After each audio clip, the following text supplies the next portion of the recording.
Pandemic is a word that, if misused, can cause unreasonable fear or unjustified acceptance that the fight is over, leading to unnecessary suffering and death. There are new COVID-19 cases in North Texas. And it is spreading fast. Declaring a state disaster. Fort Worth Mayor Betsy Price is expected to announce a stay-at-home order. Dallas County will move to a safer-at-home order. Malaysia has unveiled a new COVID-19 relief package. Our world turned upside down. Assalamualaikum warahmatullahi wabarakatuh. Today, we are going to present about pandemic COVID-19. COVID-19 outbreak is on loose and become a global pandemic. So, how can such a virus attack the human immune system and health? And how vaccination could play a role in curbing this outbreak? Before that, let me introduce you my team members. These are our team members comprising by me, Nur Shahira binti Ibrahim, Nurul Adlina binti Zazli, Nur Alia Fitri binti Ahmad Fazil, Nur Lydia Imizatul Natasha binti Suhaini, and last but not least, Aina Maisara binti Muhammad Zaini. Let's begin. My name is Nur Shahira binti Ibrahim. So now, let's say a little bit about COVID-19. So, COVID-19 or coronavirus disease 2019 is an infectious illness caused by SARS-CoV-2. The first case of COVID-19 was identified in late 2019 in Wuhan, China, and it rapidly spreading around the world and become a pandemic. Because of that, it caused a global health crisis, overwhelming healthcare system, and leading to significant loss of life. In Malaysia, as more 5-10 million people has been infected by COVID-19 and more than 37k have lost the life of their loved one. However, pandemic COVID-19 not only influencing healthcare system, but it also affected economies, education and daily life. Due to that, all countries have been implementing various measures like lockdowns, social distancing and wearing masks whenever we meet people to curb the spread of COVID-19. Now, let's move to the structures of SARS-CoV-2. COVID-19 caused by severe acute respiratory syndrome coronavirus 2 or SARS-CoV-2 for short. Coronavirus is a family of viruses that can cause illness such as the common cold, severe acute respiratory syndrome SARS, and Middle East respiratory syndrome MERS. It has 4 main structural proteins including spike, S protein, small envelope E protein, membrane M protein, nucleocapsid N protein, and also several accessories proteins. Hi, my name is Nur Adlina binti Zazli, and my student ID is 2022876976.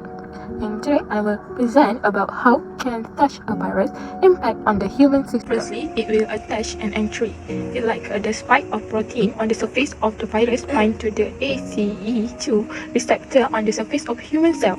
This binding allows the virus to enter the cell, typically those in the respiratory tract. Second is replication and spread. Once inside the host cell, the virus uses the cell machine to replicate, creating more viral particles. This replication process damages the host cell and can cause them to burst, releasing new virus particles.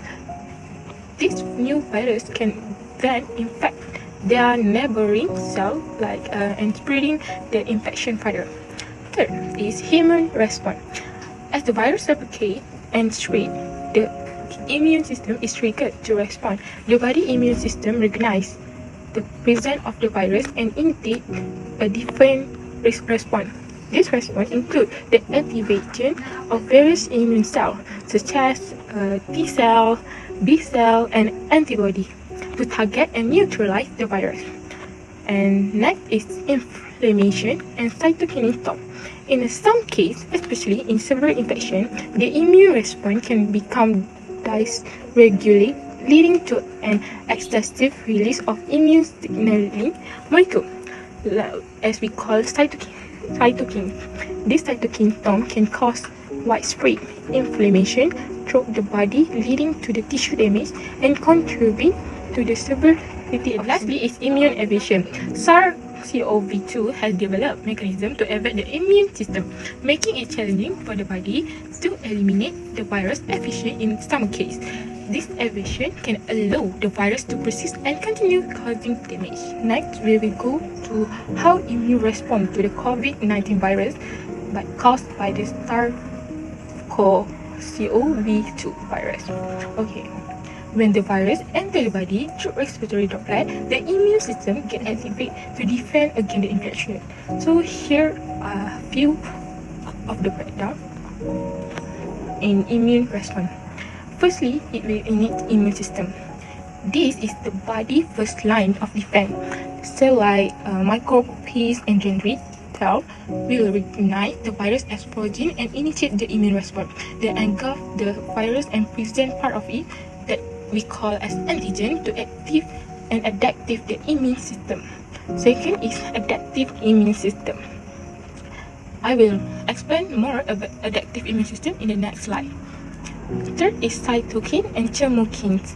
These are signaling molecules produced by various immune cells. They help regulate the immune response, attracting more immune cells to the site of infection and coordinating their action. In some cases, an overproduction of cytokine can lead to excessive inflammation, contributing to the severity of diseases. And lastly is complement system. This system consists of protein that enhance the ability of antibody and phagocytic cells to clear the pathogen. It also plays a role as inflammation and immune regulation. Okay, now I will explain more about adaptive immune system. Firstly is antibody. This is a protein that produced by B cell.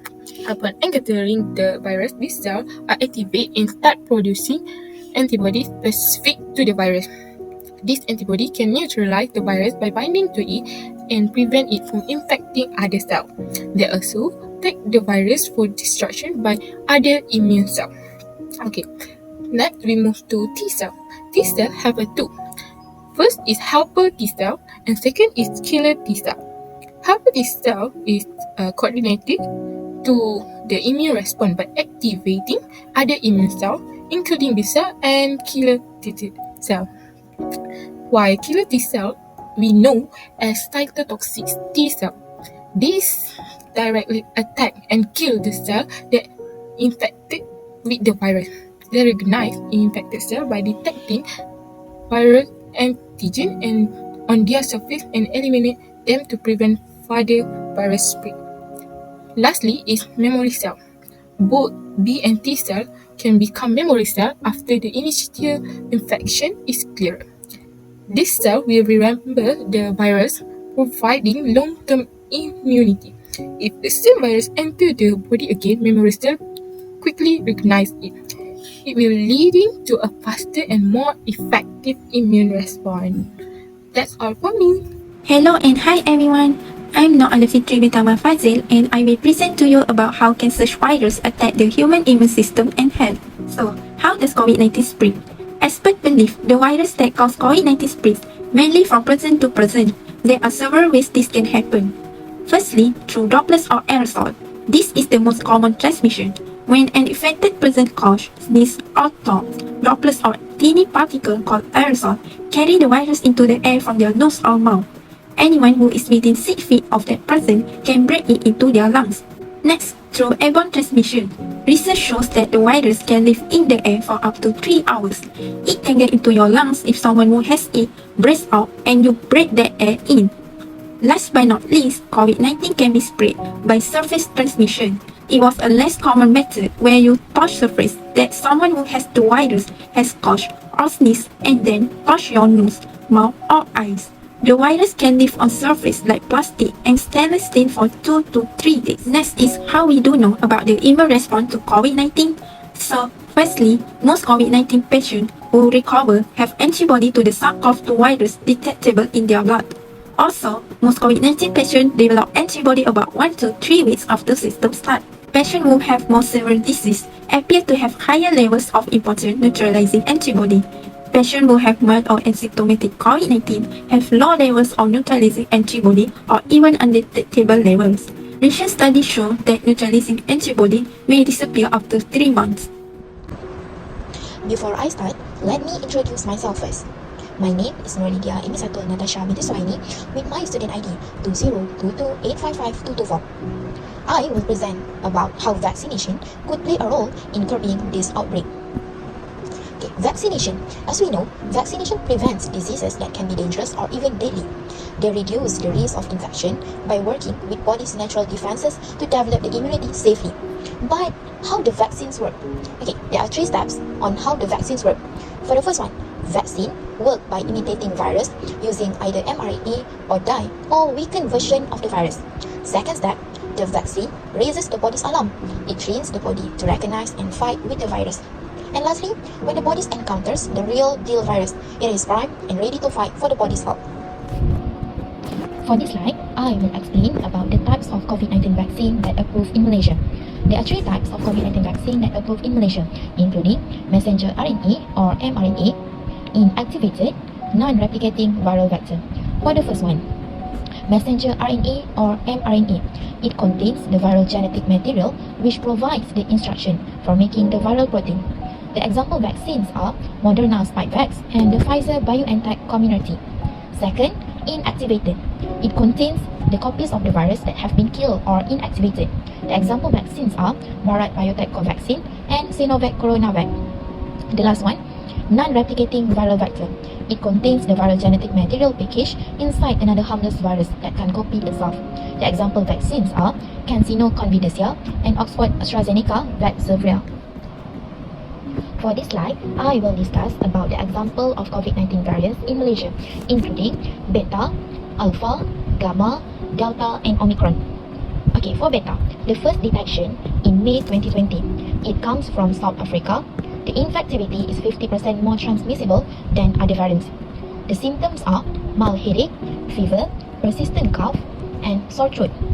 Next, the other variants are Alpha, the first detection in September 2020. It comes from United Kingdom. The infectivity is 1.5 times more transmissible than earlier variants. The symptoms including fever, shortness of breath, cough, fatigue, change of sense of taste or smell. The other one, Gamma, the first detection in November 2020. It comes from Brazil. The infectivity is 1.7 to 2.4 times more transmissible than other variants. The symptoms including mild headache, fever, persistent cough, and sore throat. Next, Delta, the first detection in December 2020. It is come from India. The infectivity is twice as contagious than earlier variants. The symptoms are mild headache, fever, persistent cough, and sore throat. And the last one, Omicron. It was detected in November 2021. It comes from South Africa. The infectivity is high, and the symptoms, mild headache for a few days. Hi, my name is Aina Maisara binti Muhammad Zaini. Today, I want to talk about the impact of vaccination on the pandemic. As we know, COVID-19 make the person sick and even cause die. So, this is a statistic the Ministry of Health Malaysia released. The first impact is prevention of death. This is because vaccination significantly lower the risk of death from the targeted disease. By reducing the severity of the illness, vaccine contribute to a lower mortality rate among those who are vaccinated. As we can see in the graph I took from the Ministry of Health Malaysia website, the highest death rate is from non-vaccinated victims. However, victims with 2 doses of vaccine have a slightly mortality rate. Next, the impact of vaccination during pandemic is to prevention of complication. Why do I say this? This is because vaccine not only prevent death but also reduce the possibility of long-term complication associated with certain disease. For example, vaccine can prevent complications like pneumonia, organ damage, or neurological issue that might appear for several infections. Because of prevention complication, this also might prevent a person from entering the red and yellow zone due to the bad complication because of COVID-19. In conclusion, the COVID-19 pandemic presents various challenges that test countries around the world.